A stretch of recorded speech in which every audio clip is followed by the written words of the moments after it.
Bueno, ¿qué es lo que hace que un gobierno sea fiable?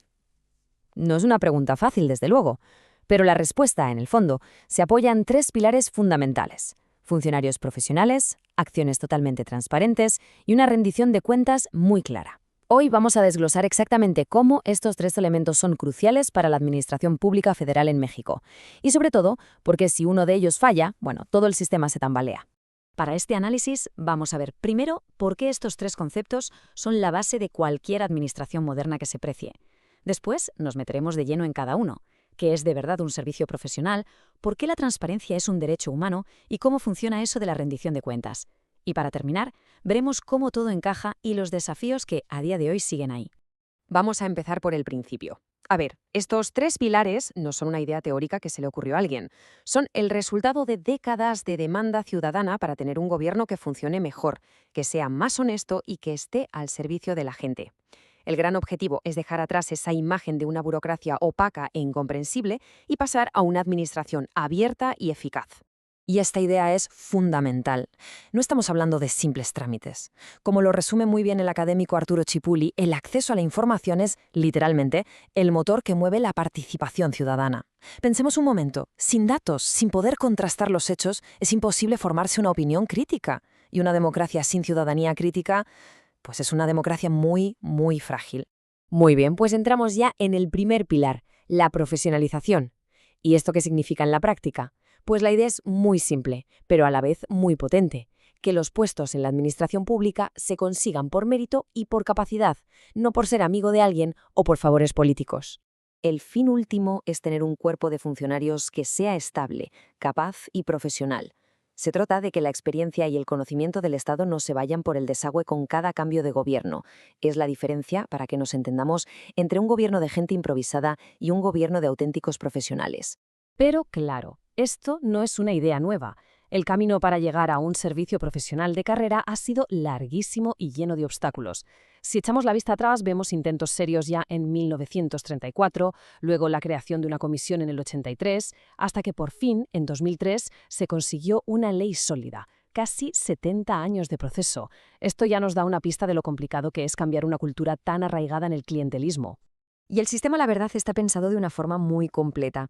No se trata solo de cómo se contrata a la gente, abarca todo el ciclo de vida de un funcionario público, desde que se planifican los puestos, cómo se entra por concurso público, cómo se desarrolla una carrera, la formación continua, cómo se evalúa el trabajo y hasta unas reglas claras para la salida del servicio.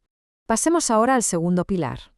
Porque claro, de nada sirve tener a los funcionarios más preparados del mundo si su trabajo se hace a oscuras. La profesionalización, casi por lógica, necesita apertura. Y esa apertura se llama transparencia. Y aquí hay que ser muy rotundos. El acceso a la información no es un favor que nos hace el gobierno, es un derecho humano fundamental. Toda la información que el Estado genera con dinero público es, por definición, de la sociedad. Así que acceder a ella no es un privilegio, es nuestro derecho. Y al igual que con la profesionalización, este derecho se fue construyendo poco a poco.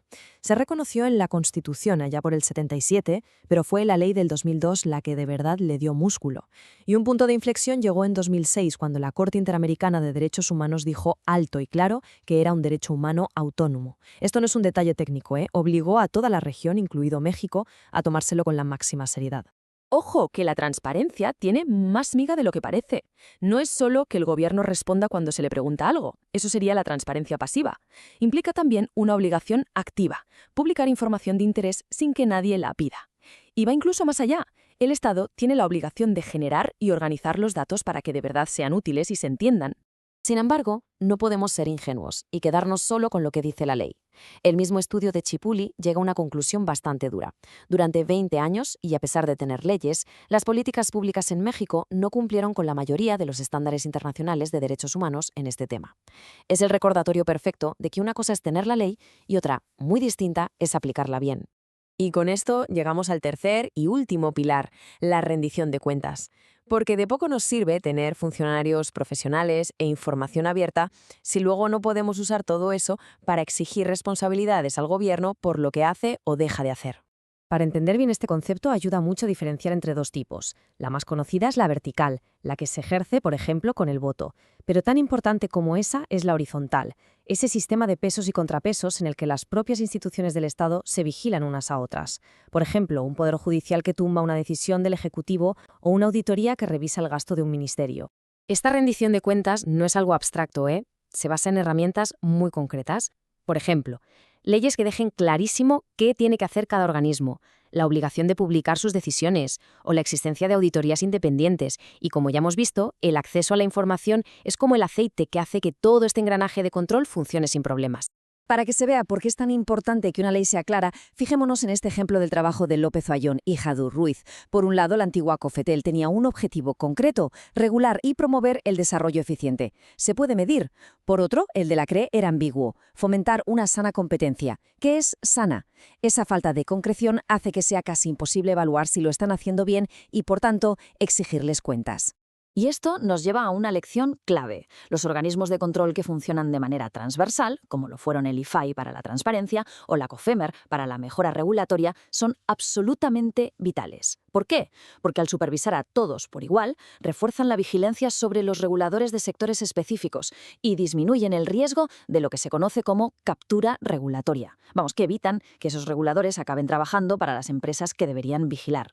Ya llegando al final, es fundamental entender que estos tres pilares no son islas. Su verdadera fuerza está en cómo se conectan y se apoyan unos a otros, creando lo que podríamos llamar un círculo virtuoso. La primera conexión es de pura lógica. La profesionalización hace que tengamos mejores funcionarios. Y unos funcionarios más competentes gestionan y producen mejor la información, que es al final la materia prima de la transparencia. La segunda conexión es igual de evidente. La transparencia es la gasolina de la rendición de cuentas. Sin poder ver qué hace el gobierno, en qué se gasta el dinero o por qué toma una decisión, exigirle responsabilidades es prácticamente un brindis al sol. Y finalmente, cerramos el círculo. La presión de tener que rendir cuentas obliga a las instituciones a ponerse las pilas y a mejorar. ¿Y cómo se mejora? Pues precisamente contratando a gente más profesional y siendo más transparentes. Es un sistema que, en teoría, se retroalimenta positivamente. Y todo esto nos deja con una reflexión final que es inevitable. El andamiaje legal, las instituciones, todo eso existe. Las leyes de profesionalización, de transparencia y de rendición de cuentas están ahí.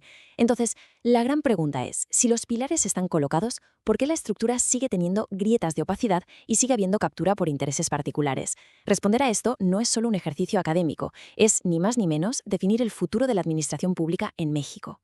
Muchas gracias por habernos acompañado en este análisis.